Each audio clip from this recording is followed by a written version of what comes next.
Olá, minha gente, tudo bem com vocês? Sou Daniel Augusto, canal 100 Minhas Verdades, e hoje a gente vai falar sobre ciência. O tema de hoje, gente, é um tema de suma importância para mim, tá? Esse tema eu venho estudando há muitos anos, tá? Mais ou menos 5 anos atrás, tá? E hoje eu resolvi divulgar para vocês nesse vídeo, tá? Qual é esse tema, Daniel? Fala para nós estamos curiosos. É o seguinte, uma nova ciência surge hoje no mundo. Pretensioso não? É bem assim mesmo. Então vamos lá.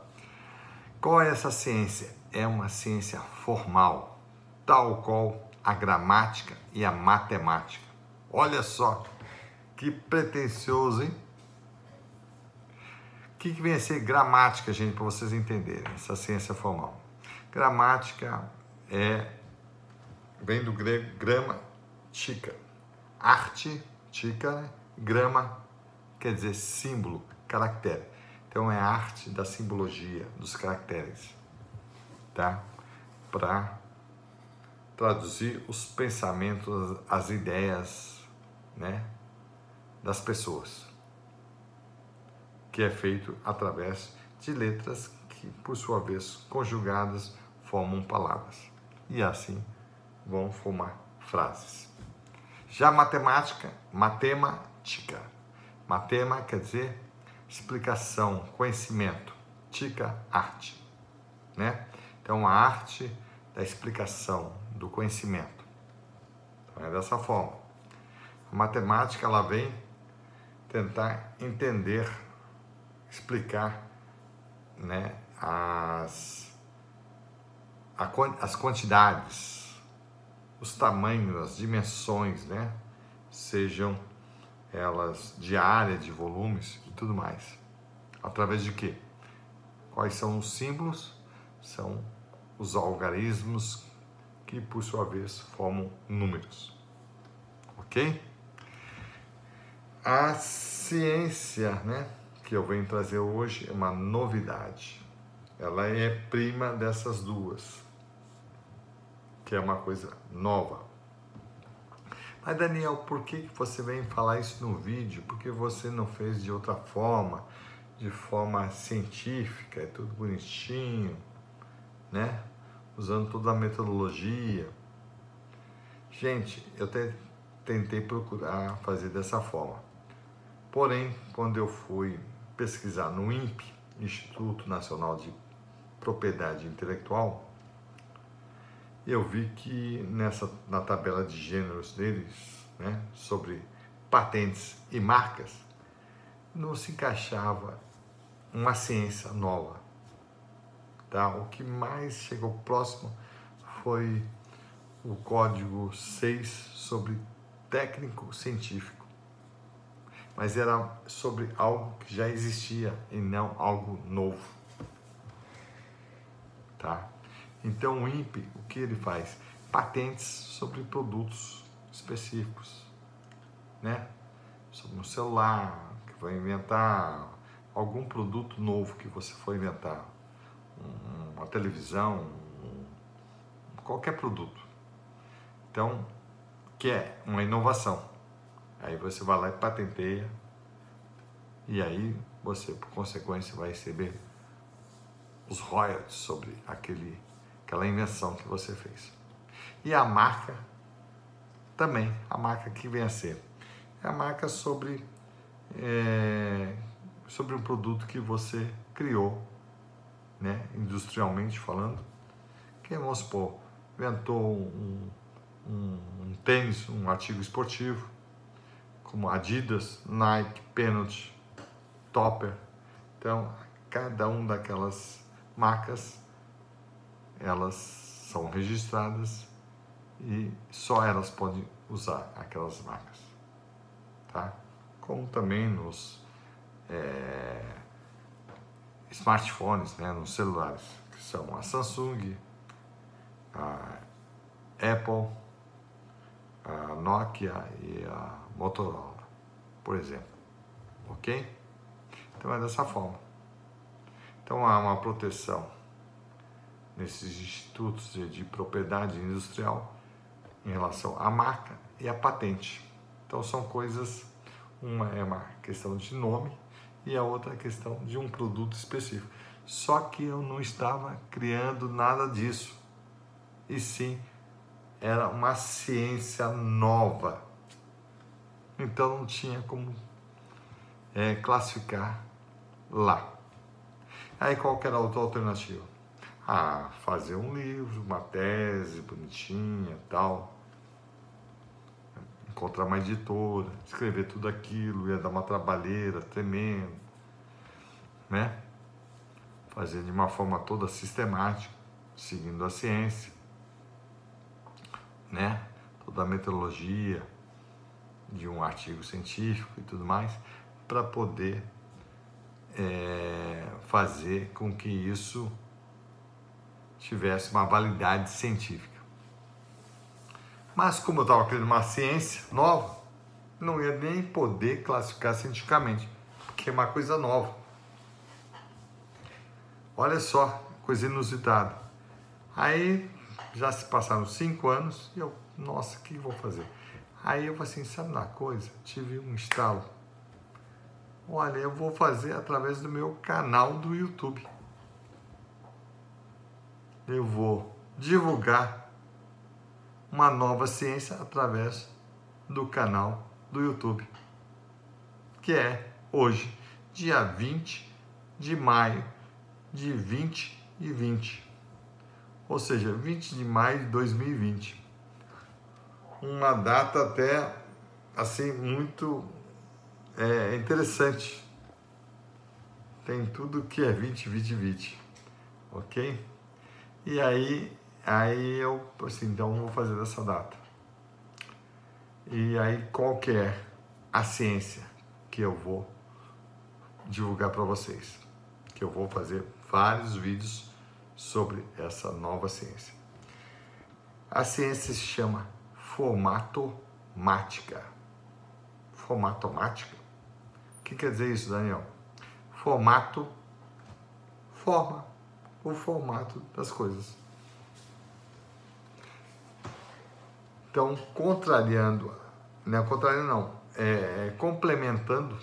a matemática, porque a matemática que ela vê a quantidade das coisas, entendeu? Tem várias coisas, você conta 1, 2, 3, 4, 5, né? Você não considera a forma das coisas, e sim as unidades. Então você conta, ou no máximo você mede as coisas, mas não você leva em consideração a forma das coisas. Isso não é relevante para a matemática. Então, eu estou inventando ou descobrindo uma nova ciência formal que chama formatomática. O que vem a ser isso? É a ciência que estuda a forma dos objetos. Só os objetos têm forma, ok? Uma coisa que não é objeto não tem forma, evidentemente. Então, observando os objetos existentes na natureza, vemos que eles diferem uns dos outros pelo tamanho, a massa, o peso, a cor, a função deles e a forma, e mais outras tantas diferenciações. Tomando-os com relação apenas à sua forma, abstraindo por conseguinte as demais propriedades, passa-se a ter um ente denominado objeto geométrico ou simplesmente objeto. As propriedades relativas à forma chamam-se propriedades formatomáticas, e o seu estudo é objeto da formatomática dedutiva, que é feito por meio de uma sequência lógica de raciocínios. Estes são formulados por proposições denominadas proposições formatomáticas. Tá? Quais são as propriedades físicas do objeto? São 3: a massa, o volume e a forma. Então, todo objeto tem as seguintes propriedades físicas: a massa, o volume e a forma.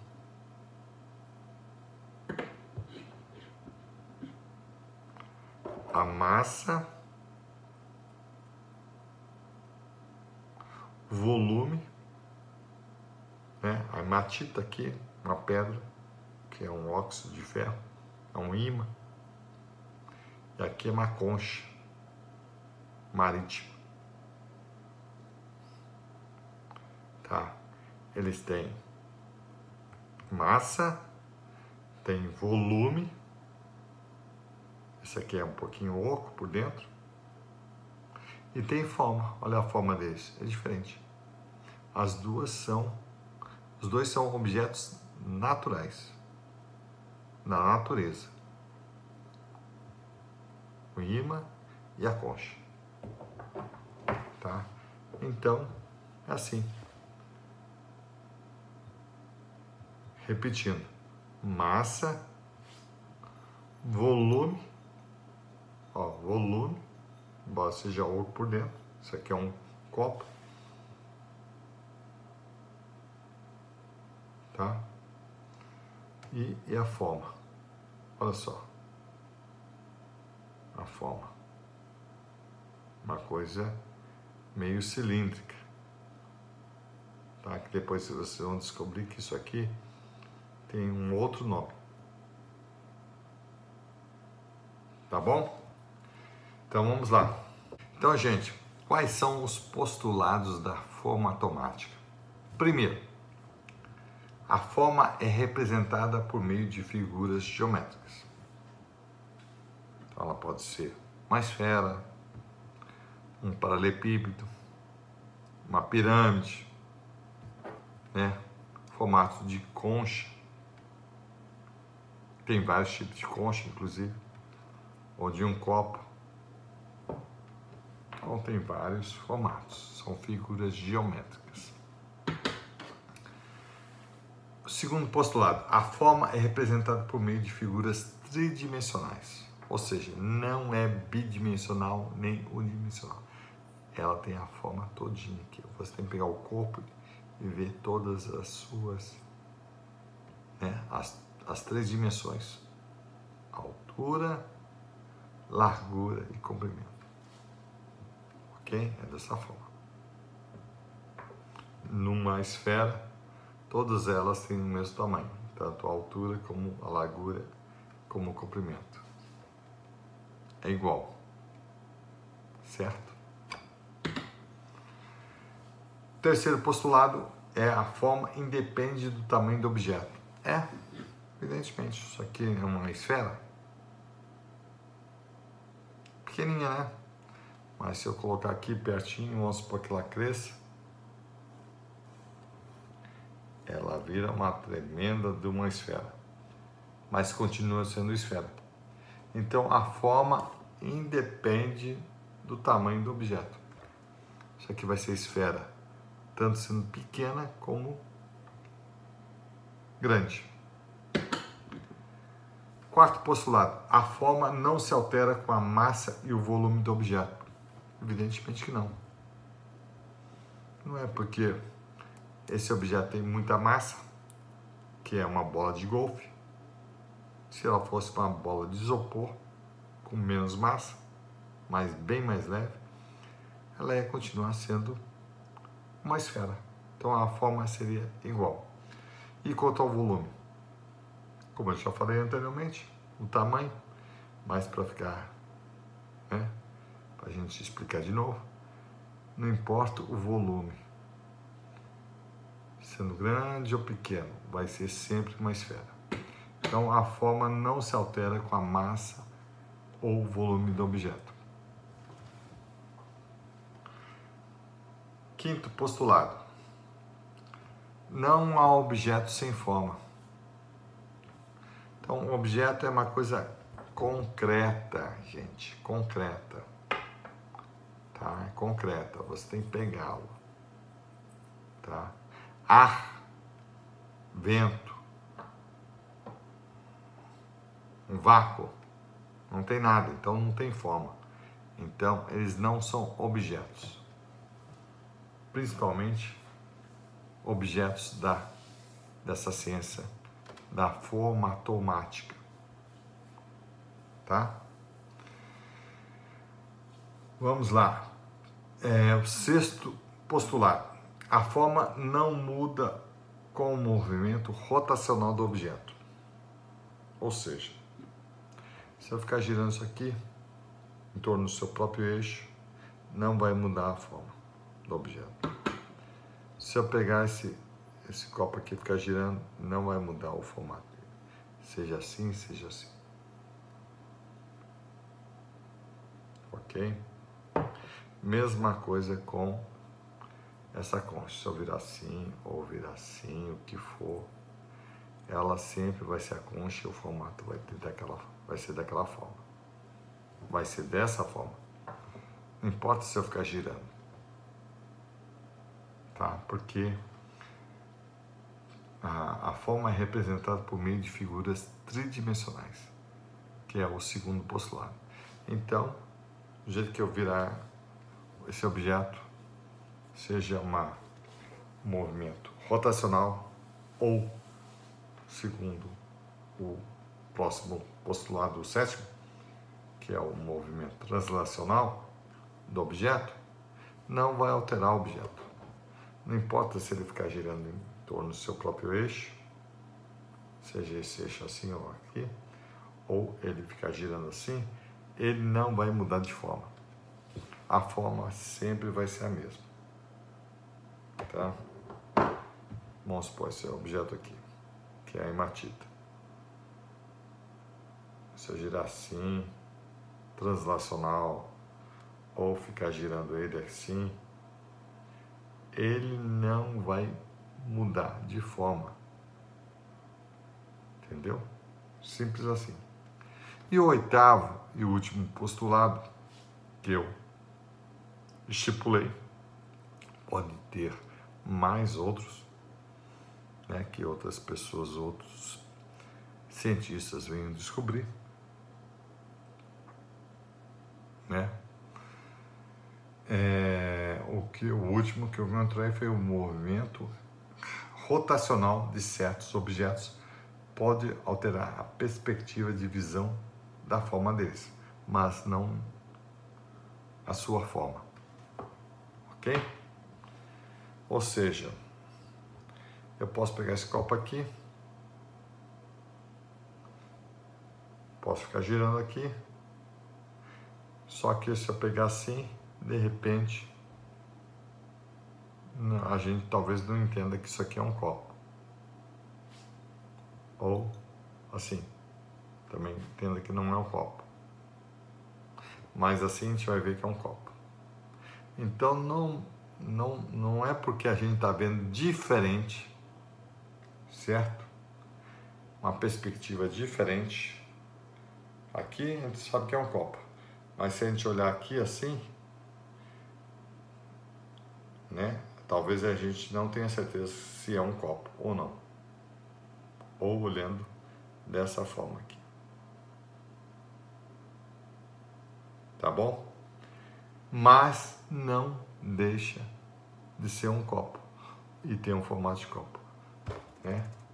Então, o movimento rotacional de certos objetos, como esse, pode alterar a perspectiva de visão da forma deles, mas não sua forma. Não vai mudar essa forma. A gente só vai estar olhando com outro tipo de visão, sob outro prisma. Já se a gente pegar a bola aqui, uma bola de golfe, se ela for girando, movimento rotacional, sempre a gente vai ter a visão da sua forma, que é esférica. Então tem objetos que mesmo movimentando de uma forma rotacional, o que for, a gente vai saber que ele é uma esfera. Já alguns outros, a gente não vai ter certeza. A princípio, só, né? Isso aqui é uma concha. Só que a gente vai precisar olhar sobre todos os prismas, tá? No caso aqui, a gente vai ter que olhar pelo menos uns 3 prismas, né? Sobre esse lado, sobre esse e sobre esse, tá? Esse aqui é o mais fácil de entender a forma desse objeto, que é uma concha, tá bom? Então, esse vai ser o primeiro vídeo de muitos outros que eu vou fazer sobre formatomática, a nova ciência sobre formas, tá? Que aí eu vou explicar, né, em outros vídeos sobre essa nova ciência, tá bom? Muito obrigado e até a próxima.